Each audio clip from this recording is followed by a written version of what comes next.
좋은 예감, 정채봉. 안녕하세요. 다락방 이야기입니다.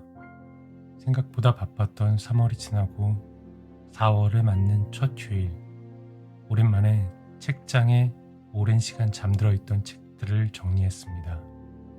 그리고 그리운 친구 같았던 책 한 권을 발견했습니다. 정채봉 작가의 생각하는 동화 시리즈 중 한 권이었던 멀리 가는 향기라는 책입니다. 10대 후반에서 20대 초반까지 어떻게 살 것인가에 대한 쓸데없는 고민이 많았던 시절에 내 가슴에 잔잔한 울림과 스스로 해답을 찾을 수 있도록 도와주었던 책 중에 한 권이었습니다. 그리고 작가 정채봉, 중년의 나이에도 마냥 어린이 같은 순수함과 열정을 함께 가지고 있었던 영혼이 맑은 작가였습니다. 지금은 작고하시고 안 계시지만 마치 그리운 삼촌이나 큰형처럼 인자한 미소에 또렷한 눈동자가 기억이 나네요. 그래서 오늘은 정채봉 작가님의 에세이집 중 한 권인 좋은 예감을 소개할까 합니다. 좋은 예감은 1996년 11월 초판을 발행했고 그 후 22세까지 나왔다가 다시 2006년에 신판을 발행한 것으로 알고 있습니다. 제가 이 책을 읽은 게 2009년이었으니까 시간이 꽤 지났네요. 이 책은 총 4부로 구성되어 있고 정채봉 작가가 평소에 틈틈이 쓴 수필과 글모임에서 발표한 편지글과 잡지에 기고해 있었던 글들을 모아 발행한 것입니다. 머릿말의 마지막 말이 눈에 띄었습니다. 이 책이 당신의 마음에 들었으면 좋겠습니다. 저도 조용히 마음속으로 답을 했습니다. 아마도 그럴 것입니다. 책의 전체적인 분위기는 인사말의 마지막처럼 따뜻한 시선에 있습니다. 현대 사회를 살아가는 사람들은 복잡한 메커니즘에 익숙해져 스트레스를 일상이라 여기며 살아가고 있습니다. 어쩌면 우리 모두는 사막을 건너는 여행자일지도 모릅니다. 메마르고 삭막한 환경 속에서 목적지는 있지만 이정표도 내비게이션도 없어 자신의 바로 앞만 바라보고 걸어야 하는 여행자. 그래서 종종 어디로 가고 있는지 멈춰서서 주위를 둘러보지 않는다면 쉽게 길을 잃을지도 모릅니다.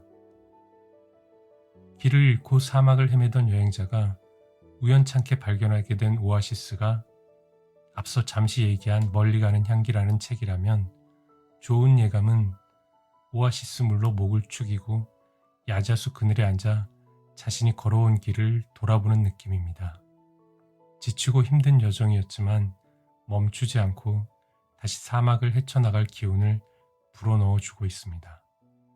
여러분께도 그런 휴식과 재충전의 시간이 되기를 바라며 본문 중 발췌한 두 편의 수필을 들려드리겠습니다. 당신의 정거장. 우리는 정거장에서 차를 기다린다. 기다리던 사람을 맞이하기도 하고 아쉬운 사람을 떠나보내기도 한다. 그러나 이 정거장은 우리들 눈에 보이는 정거장이다.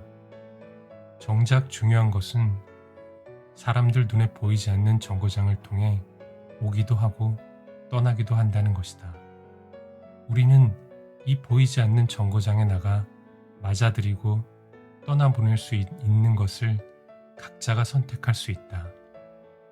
희망, 보람, 도전을 맞아들인 사람은 탄력이 있다. 절망, 권태, 포기를 맞아들이는 사람도 있는데 이들한테는 주름이 나타난다. 한 가지 중요한 것은 이 레일에서 기쁨은 급행이나 슬픔은 완행이라는 사실이다.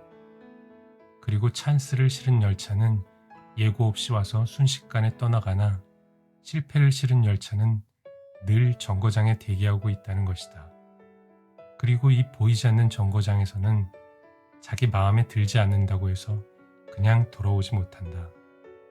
누구 이것이냐 저것이냐를 택하여야만 한다. 행복이냐 불행이냐, 기쁨이냐 슬픔이냐, 성공이냐 실패냐. 그러나 모두들 행복과 기쁨과 성공을 원하기 때문에 사람들이 방심하고 있는 순간에 열차는 왔다가 탄환처럼 사라진다. 어떠한 순간에도 정신을 놓치지 않는 사람, 꽃잠이 오는 새벽녘에도 깨어있는 사람, 작은 꽃 한 송이에도 환희를 느끼는 사람, 이런 사람만이 자기가 원하는 것을 맞이할 수 있다. 이 보이지 않는 정거장은 수평선이나 지평선 넘어 멀리 있는 것이 아니다. 바로 현재의 당신 가슴 속에 있다. 현대인들의 종살이. 박쥐의 아버지가 박쥐의 아들을 데리고 인간 마을로 수학여행을 왔다. 그들은 언덕 위의 기아집 거실이 훤히 내려다 보이는 고목나무에 거꾸로 매달려서 쉬었다. 아들 박쥐가 입을 열었다. 아버지, 인간들의 종살이 변천사에 대해 들려주세요. 아버지 박쥐가 입을 열었다. 처음에는 힘센 사람들에 의해 강제로 잡혀가면서 종이 생겨났다. 그리고 전쟁 중에는 적국의 포로가 되어 종이 되기도 하였고, 아버지 박쥐는 잠시 쉬었다가 말을 이었다.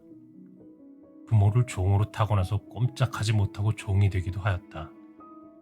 더러는 돈이 없는 부모가 자식을 종으로 팔아먹기도 하였지. 아들 박쥐가 하나 더 물었다. 그러나 지금은 그런 종살이하는 사람은 없죠?